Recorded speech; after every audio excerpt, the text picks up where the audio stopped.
The knock came hard enough to rattle the thin door in its frame. Emily Brooks froze mid-step, one sock in her hand, heart slamming against her ribs. No one knocked like that at 6 a.m. Not in this building. Not unless something was wrong. She crept closer, breath shallow, and pressed her eye to the peephole. 3 figures stood in the narrow hallway, back straight, shoulders squared, dark dress uniforms, polished shoes, metals catching the weak hallway light. One of them shifted slightly, and Emily felt her stomach drop. Military. She opened the door halfway. Chain still on. Yes. Her voice came out thinner than she wanted. The man in the center glanced down at a folder, then back up at her. Emily Brooks? She nodded, fingers tightening around the door. I'm Colonel Marcus Reed, United States Army. These are Major Collins and Captain Alvarez. He paused, studying her face. We're here to ask you some questions about a man named Samuel Whitaker. The name hit her like a physical blow. Her knees nearly gave out. For a split second, she was back at the bus stop. The smell of exhaust, the cracked sidewalk, the cardboard flattened by rain. Sam sitting there with his coffee cup between both hands, steam rising into the cold air. His voice, calm as ever. You keep your promises, Emily. That's rare. She swallowed hard. Is he? She couldn't finish. Colonel Reed's expression softened, just slightly. May we come in? 6 months earlier, Emily had learned how to walk fast without looking like she was running. She left her apartment every morning at exactly 6:12 a.m., backpack slung over one shoulder, nursing textbooks jammed inside alongside a change of scrubs. The hallway smelled like old paint and damp carpet. The elevator was broken again, so she took the stairs 2 at a time, counting each step like a metronome. Outside, the city was half awake. Street lights still on, buses sighing at stops. A few early commuters with their heads down, already tired of a day that hadn't started yet. That's when she saw him. He slept on flattened cardboard outside the closed laundromat across from her building, always in the same spot. A thin blanket pulled to his chin, a trash bag tucked under his arm like a pillow. Emily noticed him the first morning she moved in. She noticed him the second morning, too. By the third, she was actively not looking. She told herself the usual things. Someone else would help.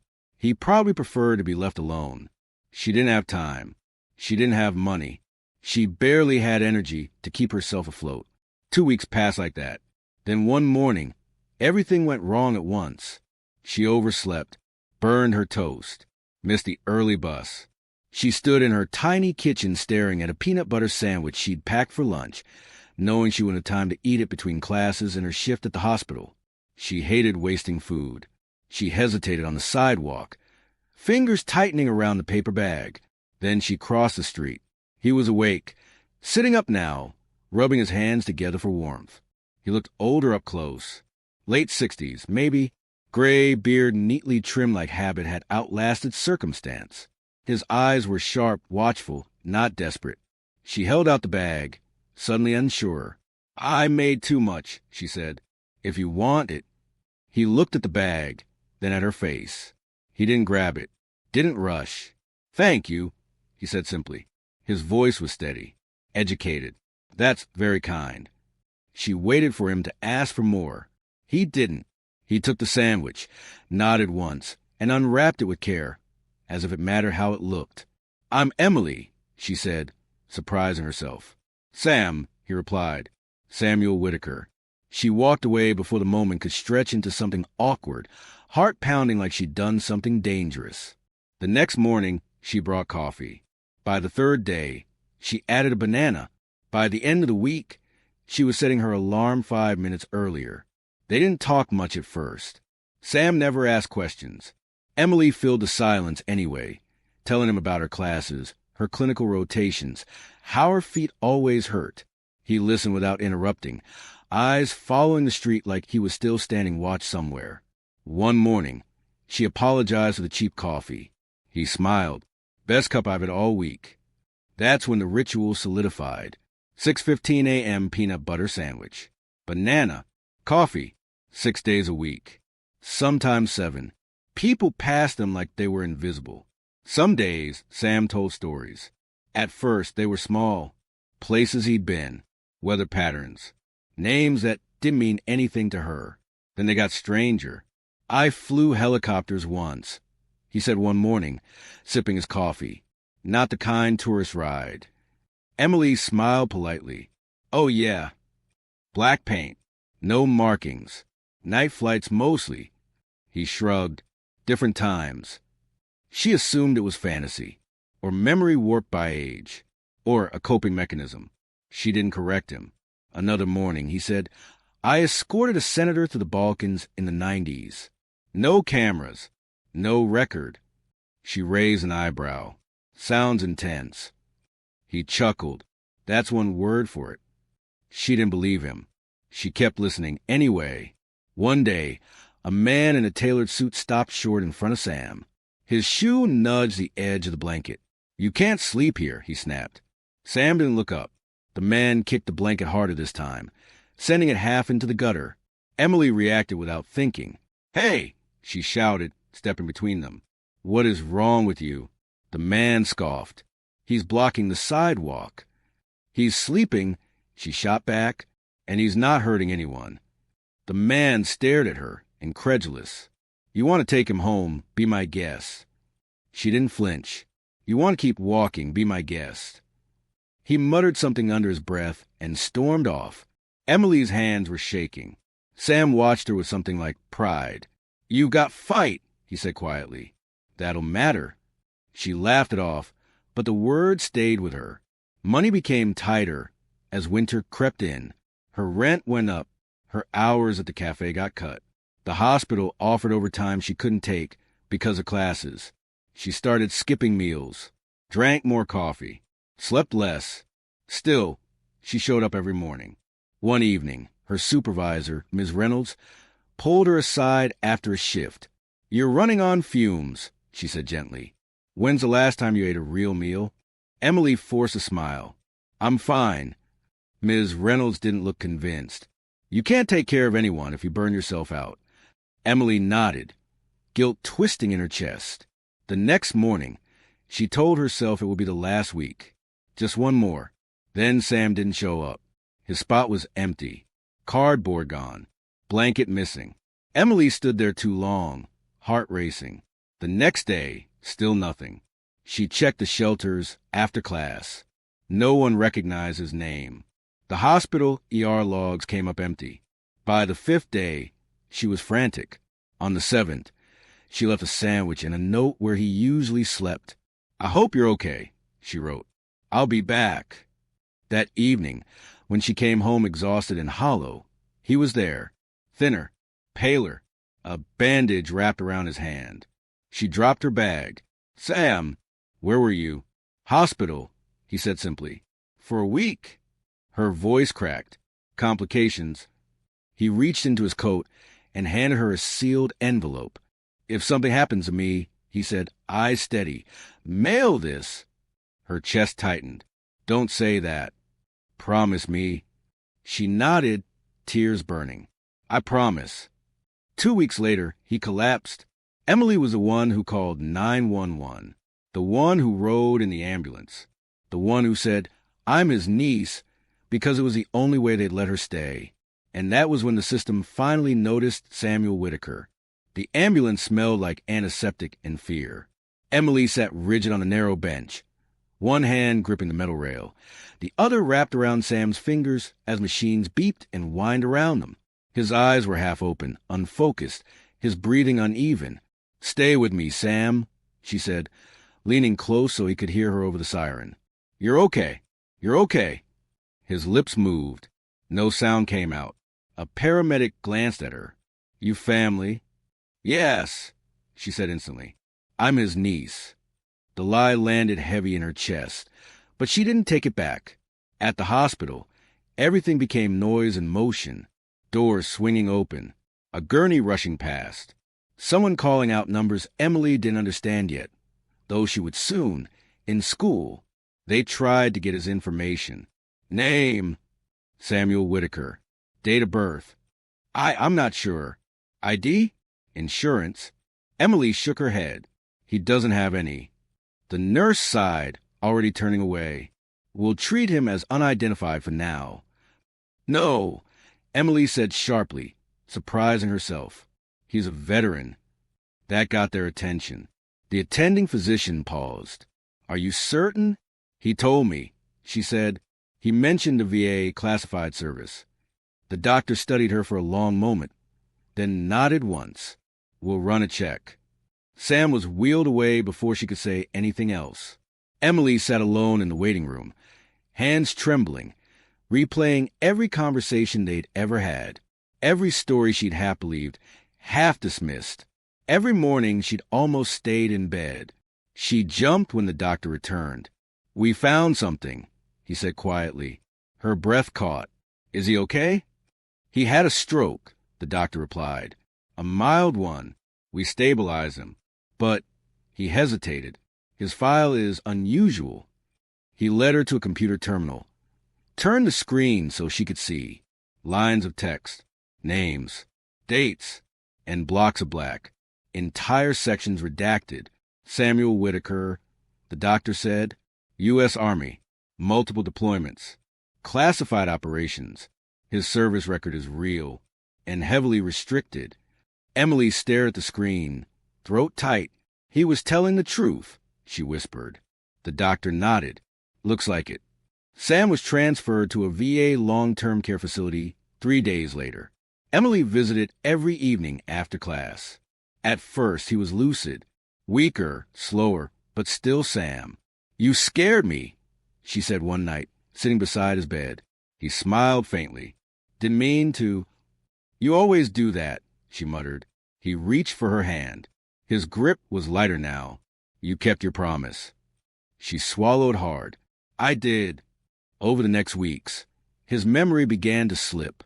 Some days he recognized her instantly. Some days he called her by a name she didn't know. One afternoon, he pressed a small leather-bound notebook into her hands. Keep this, he said. She opened it later. Names, dates, coordinates. Shorthand she didn't recognize. What is it? She asked the next day. Things that mattered, he replied. Then he forgot he'd given it to her. Sam died on a quiet Thursday in late August. Emily stood alone at the foot of his bed, the room unnaturally still. No machine screaming. No urgency. Just absence. The VA contacted her 2 days later. You're listed as his primary contact, the administrator said apologetically. There were gaps in his records. She laughed softly. That sounds right. They handed her his belongings in a paper bag. The blanket, a change of clothes, the notebook, and an envelope addressed to her. Inside was a photograph. Sam in full dress uniform, medals across his chest. 2 men beside him in suits. One unmistakable. A senator. On the back, written in shaky ink, remember the girl. Emily cried in her car until her chest hurt. She mailed the letter the next morning. Didn't expect anything. Life moved on, because it always does. Until the knock came. Colonel Reed sat across from her in her tiny living room, hands folded. General Eleanor Rowe received a letter, he said. She wants to meet you. Emily stared at him. Why? Because Samuel Whitaker shouldn't have disappeared, he said simply, and because you didn't let him. Emily had never been on a plane before. She sat stiffly by the window, fingers twisted together in her lap as the city shrank beneath them. Colonel Reed sat across the aisle, reading a folder thick enough to look like it had its own gravity. No one spoke. She didn't know what to say anyway. Washington, D.C. felt unreal. Too clean. Too deliberate. Buildings that looked like they'd been waiting centuries for this exact moment. The Pentagon was larger than anything she'd imagined. Long corridors. Muted footsteps. Flags everywhere. General Eleanor Rowe stood when Emily entered her office. She was taller than Emily expected. Silver hair pulled back, eyes sharp but tired in a way Emily recognized. The kind of tired that came from carrying weight too long. You're Emily Brooks, the general said, extending her hand. Emily nodded. Yes, ma'am. Thank you for coming. General Rowe gestured for her to sit. I wish it were under better circumstances. Emily swallowed. I don't really understand why I'm here. Row didn't pretend otherwise. Because Samuel Whitaker was one of ours, and we failed him. She slid a file across the desk. Emily didn't open it right away. Row continued. He flew classified missions during Desert Storm. Later, Kosovo. Intelligence escort, counterinsurgency logistics. His name never appeared in public commendations because it couldn't. Emily's chest tightened. He came home. Row said quietly, and the system lost him. Paperwork errors. PTSD misdiagnosed. His classified status made everything harder. Eventually, he disappeared. Emily's voice shook. So everyone just forgot? Row didn't dodge it. Yes. Silence stretched between them. He wasn't lying, Emily whispered. No, Row said. He was telling the truth in a world that had no place for it anymore. Emily looked down at her hands. He slept on cardboard. Row closed her eyes for a brief second. I know. A week later. Emily was sitting in a room filled with people who wanted to teach her how to tell her own story. Media consultants, policy aides, speechwriters. They talked about framing, optics, tone. We should focus on patriotism. One man suggested. It plays better. Another nodded. Downplay the homelessness angle. It distracts from the honor. Emily felt heat rise in her chest. That's the whole point. The room went quiet. General Rowe leaned forward. She's right. But General... No, Rowe said firmly. If we erase a reality, we erase why this matters. Emily exhaled slowly. The hearing was scheduled for October 12th. The Senate Armed Services Committee chamber was packed. Cameras everywhere. Emily sat behind a long desk, hands folded tightly, heart pounding so loud she was sure it would be picked up by the microphones. General Rowe spoke first. She spoke about valor, about classified service, about bureaucratic failure. Samuel Whitaker is not an isolated case, she said. Our audit has already identified 47 similar instances. Murmurs rippled through the room. Then it was Emily's turn. She leaned toward the microphone, voice trembling at first, then steadying. I met Sam because I had an extra sandwich. A few heads tilted. I didn't know who he was. I just knew he was hungry. She told him about the mornings, the coffee, the stories she didn't believe, the blanket kicked into the gutter. I didn't help him because he was a hero, she said. I helped him because he was human. A senator leaned forward. Miss Brooks, expanding homeless care requires funding. Where should that money come from? Emily met his gaze. With respect, she said evenly, some already paid. The room went still. He paid with years of service you classified, then forgot. He paid with his health, with his dignity. The question isn't whether we can afford to care for people like him. It's whether we can afford not to. When it was over, her legs nearly gave out. 6 months later. Emily stood outside a VA hospital, wearing scrubs that finally fit properly. The Samuel Whitaker Memorial Fund had launched with $5 million. Emily worked there now, nurse's aide by day, liaison by night. One afternoon, a young woman sat across from her, hands shaking. They say my paperwork's missing, the woman whispered. I don't know what to do. Emily opened Sam's notebook.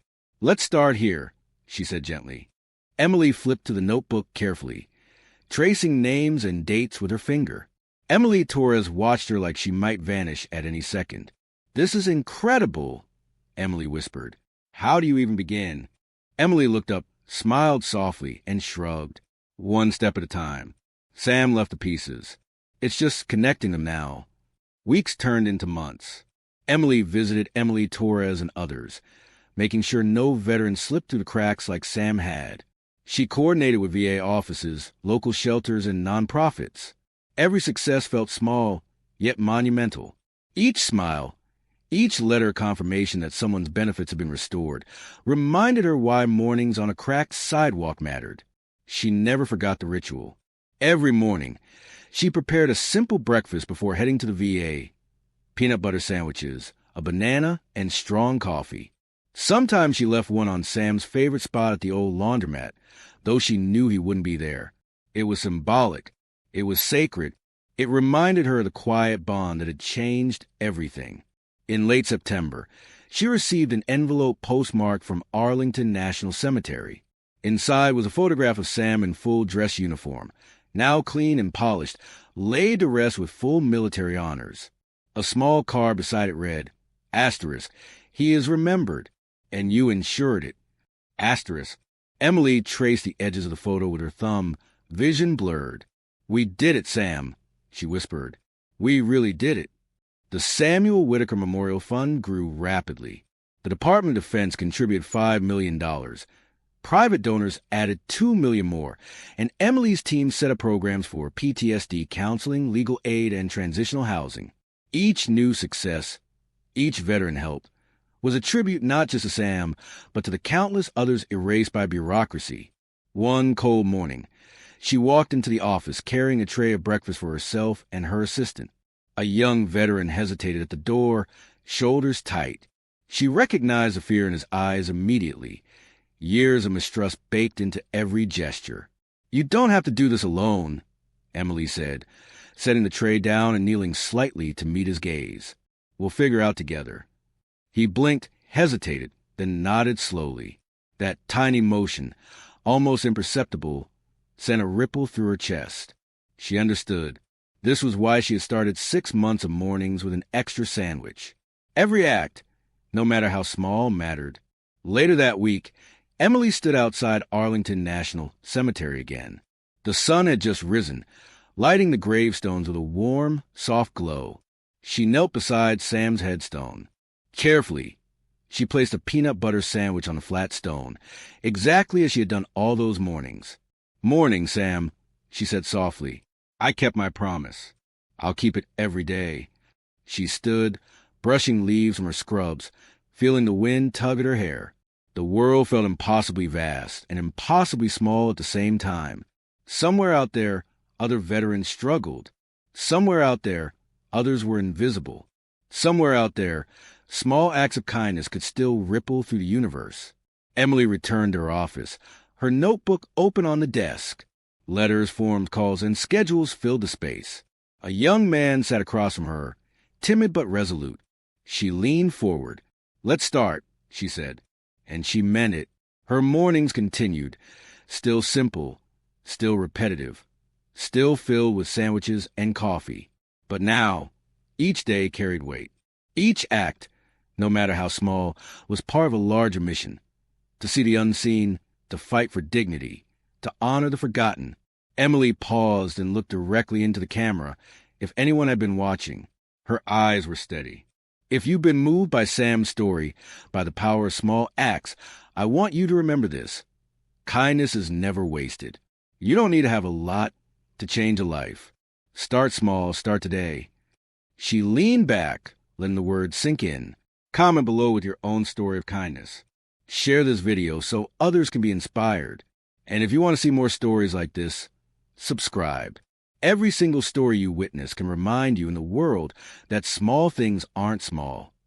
Emily picked up the tray of breakfast, grabbed her coat, and walked out into the early morning light. The city hummed around her, indifferent and alive. Somewhere, a veteran took their first step toward help. Somewhere, another small act was waiting to be done. And somewhere, the quiet memory of Samuel Whitaker continued to ripple, carried forward in hearts willing to notice. Her steps were brisk now, confident. She had begun with a sandwich and a promise. She would continue with thousands of meals, thousands of acts, countless ripples of change. And somewhere, Sam was smiling.